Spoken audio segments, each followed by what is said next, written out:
গতকালকে হাফিজুর রহমান সিদ্দিকী সাহেবের মাহফিল ছিল দোহার থানায়। দোহার থানার এমপি আক্তার হোসেন সাহেব তিনি বললেন, যিনি নির্বাচন কমিশন, ওনার যেই চার্ট আছে, লিখিত চার্টের মধ্যে আছে যেই মাহফিলগুলার আগে ডেট হয়ে গেছে, যেই মাহফিলগুলার আগে আগে পিস্টন ব্যানার পোস্টারিং হয়ে গেছে, এই মাহফিলগুলা হতে পারবে, নতুন করে ডেট হবে না, এটা চার্টে লেখা আছে। কিন্তু ওই আওয়ামী লীগের এমপি ভাই আক্তার হোসেন সাহেব প্রতিবাদ করলেন, যদি মুসলমানদের মাহফিল যদি ডিসেম্বর মাসে বন্ধ থাকে তাহলে পূজাও বন্ধ থাকা লাগবে। কথা বলেন ঠিক কিনা? এ দুনিয়ার মুসলমান সুন্দর কথা বললেন। সিদ্দিকী সাহেবের মাহফিল, মাওলানা হাফিজুর রহমান সিদ্দিকী হাফিজাহুল্লাহ, ওনার এক একটা প্রোগ্রামে লক্ষাধিক শ্রোতা হয়। ওই শ্রোতাগুলি প্রধানমন্ত্রীকে সিনেট থেকে নামায়া দিয়ে ক্ষমতা চায় না, এরা চাই কোরআনের সম্পদ, ঈমানের সম্পদ, নবীজির হাদিসের সম্পদ নিয়ে তারা কবরে যেতে চায়। কথা বলেন ঠিক কিনা? লক্ষ লক্ষ টাকা ব্যয় করা হলো। আমার দেশের নেতারা আবু জাহেল, সাইবা, উতবা, মুগীরা বলে এই মুহাম্মাদের কোরআনের দাওয়াতকে বন্ধ করে দিতে চায়। এই বাংলাদেশের জমিনেও কত নেতা আছে নির্বাচনকে ইস্যু করে মাহফিল বন্ধ করে দিতে চায়। এরা আবু জাহেলের উত্তরসূরি, আবু জাহেলের উত্তরসূরি।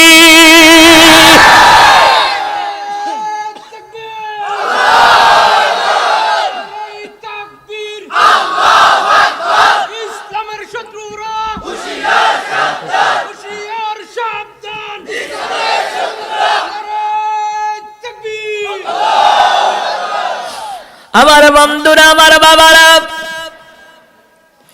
নির্বাচনের সাথে তো মাহফিলের কোনো সম্পর্ক নয়। আমরা আলেম ওলামারা তো মাহফিল করি, এত আওয়ামী লীগরে ফেল করামো না। কথা বলছেন না কেন? আমরা কি মাহফিল করি আওয়ামী লীগরে ফেল করাবার চিন্তা করি? না বিএনপিকে ফেল করাবার চিন্তা করি? না জাতীয় পার্টিকে ফেল করার চিন্তা করি? আমরা একটাই চিন্তা করি, হক্কানি আলেমরা কোরআন দিয়া বুঝাইয়া মানুষদেরকে জাহান্নামের রাস্তা থেকে টেনে তুলিয়া আল্লাহর তৈরি জান্নাতের মেহমান বানাতে চায়, আর কোনো উদ্দেশ্য নয়। ঠিক কিনা? কোন আলেম তো বলে নাই প্রধানমন্ত্রীকে সরাইয়া আমরা চেয়ারে বসবো বলছে, কোন আলেম তো বলে নাই। তাহলে কোরআনের মাহফিলের জন্য আপনাদের এত ভয় কিসের? এরে আমার বন্ধুরা, আমার বাবারা, ডিসেম্বর মাসে আসতেছে হিন্দুদের পূজা।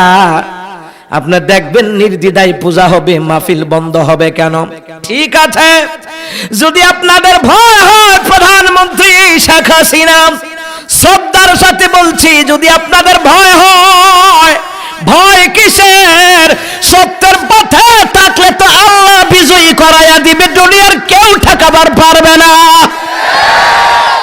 ও দুনিয়ার মুসলমান ইমানদার, প্রধানমন্ত্রীর কাছে আমি শ্রদ্ধার সাথে জানাতে চাই, আমিও তো আইনমন্ত্রী এলাকার মানুষ, আইনমন্ত্রীর বাড়ি আমার বাড়ি, পাশাপাশি বাড়ি।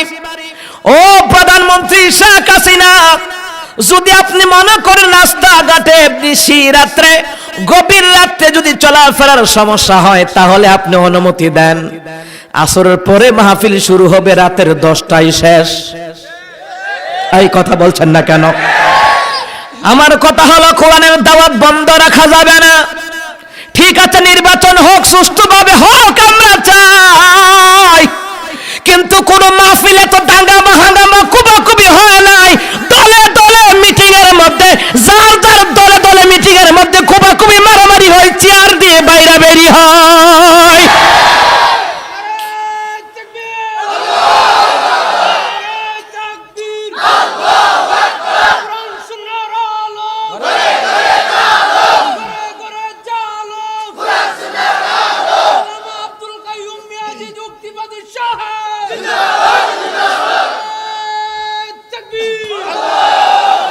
আমার বন্ধুরা, আমার বাবারা,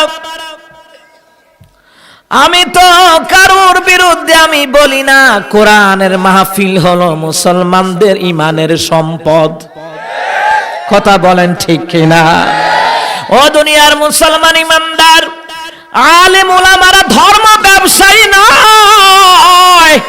যারা ইসলামের কথা বলে, নিজেকে মুসলমান দাবি করে, আর মাহফিলগুলো বন্ধ করে ভাঙচুর করে, ওরাই হলো ধর্ম ব্যবসায়ী।